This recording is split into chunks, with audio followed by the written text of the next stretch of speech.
This is the Analogue Pocket. It's a handheld gaming device. At first glance, it might look like nothing more than a fancy Game Boy replica with a couple of extra buttons and, well, in some ways it is. At least partially. See, the Analogue Pocket was engineered to accurately replicate the experience of playing the Nintendo Game Boy released way back in 1989.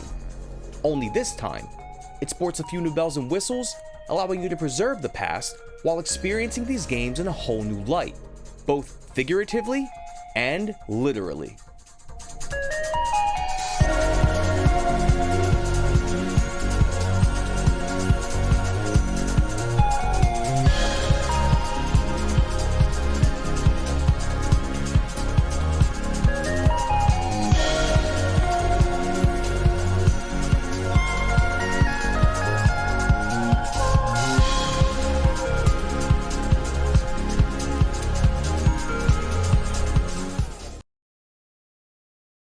Back when it first arrived, playing the Game Boy was anything but effortless.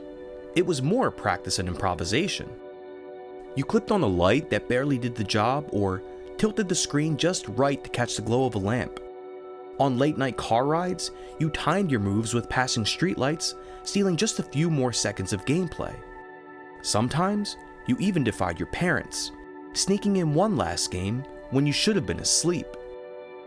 For many of us, these little rituals defined the experience, and for such a small device, it was remarkable how the Game Boy could turn a dark bedroom or a quiet car ride into another world entirely.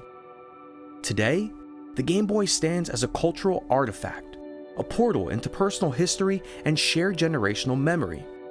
But beneath it all was the truth. The Game Boy shipped with a simple dot matrix LCD, the same kind of technology you'd find in calculators and digital watches of that era. For its time, it worked well enough, but the flaws were impossible to ignore. With heavy ghosting and poor visibility even in ideal conditions, the Game Boy's display became a constant reminder of its limitations.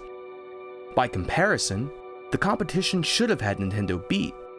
Just months after the Game Boy's debut, Atari would release the Lynx with a full-color backlit screen. 1 year later, Sega followed up with the Game Gear. Both handhelds appeared far more advanced on paper, but despite that, it was Nintendo's humble monochromatic screen that defined an entire generation. And this was only the beginning of Nintendo's handheld legacy. The Game Boy Pocket refined that vision, making those worlds more portable than ever. The Game Boy Color added vibrance, painting those familiar adventures in new shades and tones. And the Game Boy Advance delivered power once thought impossible to hold in the palm of our hands. Decades later, that legacy still endures. And it's this very legacy that the Analogue Pocket carries forward and reimagines.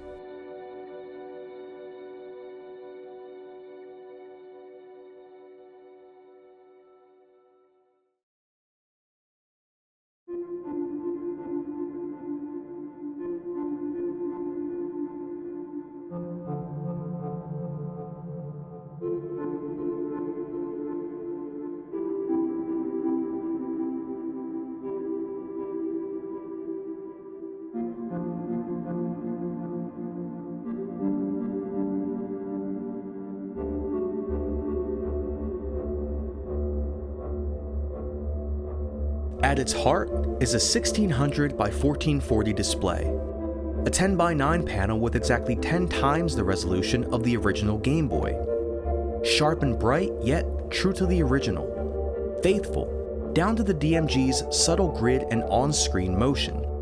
Details that were always there finally come into focus, clearer than ever. Plenty of us looked for stopgaps well before something like this came along. For years, many of us turned to IPS screen mods for the brightness and clarity those early displays were sorely lacking. However, these IPS displays were simply repurposed from old smartphones and could never really capture the character or movement of Nintendo's classic displays. And it's here that the Analogue Pocket begins to stand apart, with a display purpose-built for these games in a way IPS mods never were. But Analogue didn't just stop there. Beyond accuracy, The Pocket also lets you choose how you want these games to appear by recreating the distinct look of Nintendo's various Game Boy iterations released over the years. You can bring back the familiar green tint of the original DMG, the hazy little window into the handheld's earliest adventures, or switch to the clean gray of the Game Boy Pocket, the sleeker version that finally made the Game Boy feel a touch more modern. And then there's the Game Boy Light, which was a short-lived revision released only in Japan. This iteration had a soft blue backlight that hits my nostalgia bone every single time I see it. As a kid, I remember that same glow in watches, alarm clocks, and all sorts of little devices from the 90s, so this one instantly takes me back. Sorry, not to derail, just having a moment. Analogue even added its own custom mode, appropriately named Analogue GB. Instead of mimicking the older displays, it strips everything down to crisp pixels with a punchier, almost remastered look. And one last, slightly more unconventional option is the Pinball Neon Matrix, clearly inspired by the red and black visuals of Nintendo's lesser appreciated Virtual Boy. It's an oddball among your choices, but I can't deny it looks surprisingly clean on the Pocket's display. Of course, even a screen this good would mean very little if the games themselves didn't play authentically. Fortunately, out of the box, the Analogue Pocket accepts Game Boy, Game Boy Color, and Game Boy Advance cartridges. Every title runs natively through the cartridge slot provided on the back of the system, giving you direct access to one of the largest handheld libraries ever made. Also, there's something truly timeless about sliding that cartridge into place. The subtle resistance, followed by that familiar click, is a small but impactful part of the ritual that brings me right back to my childhood. So good.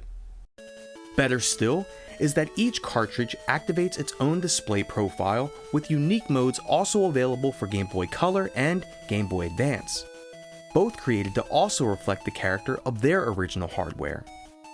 And while there are inevitably subtle variations compared to playing on a decades-old handheld, the Pocket's presentation truly captures the spirit, but with a sharpness those handhelds never really had.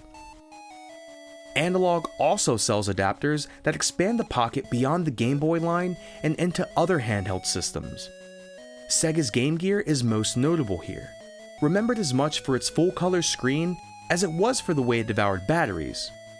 By today's standards, that display does feel a bit compromised, but on the Pocket, those same games finally shine with the clarity they always deserved. NEC's Turbo Express, which was the handheld counterpart to the TurboGrafx 16, is also supported through a dedicated adapter, running hue cards and offering a rare chance to revisit a library that's often overlooked. And with additional adapters for systems like the Atari Lynx and Neo Geo Pocket Color, the Pocket steps beyond being a Game Boy successor. It becomes a way to preserve entire handheld histories that might have otherwise been forgotten. What truly defines the Analogue Pocket goes beyond the range of games it can play or how it presents them. From my perspective, the soul of this device lies specifically in how it plays them. The reason it feels so accurate goes deeper than just a display. It's built into the very foundation of the Pocket's design.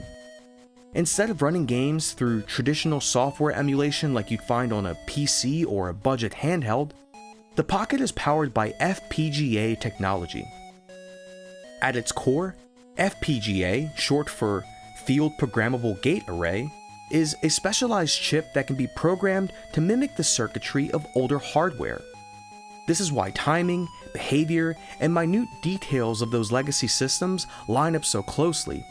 It isn't just emulation mimicking a CPU or GPU. It's a hardware-level recreation of how those classic chips worked. Personally, I've always been a stickler for real hardware. For my money, nothing feels quite like playing on a device that the game was designed for. But with the Analogue Pocket, the experience is nearly indistinguishable. The line between old and its modern equivalent fades quickly, until all that remains is the experience itself. So we've established that the Pocket feels almost identical to real hardware in handheld form. But what if you want to completely break out of that handheld form factor? With the optional dock, the Pocket connects to your TV over HDMI with pixel-perfect scaling, instantly turning this into a full-blown console. Slide in a cartridge, dock it, and you're now playing with classic handheld games on the big screen without losing the accuracy or timing that defines the experience. What's even cooler is that the FPGA technology inside the Pocket isn't limited to just handhelds.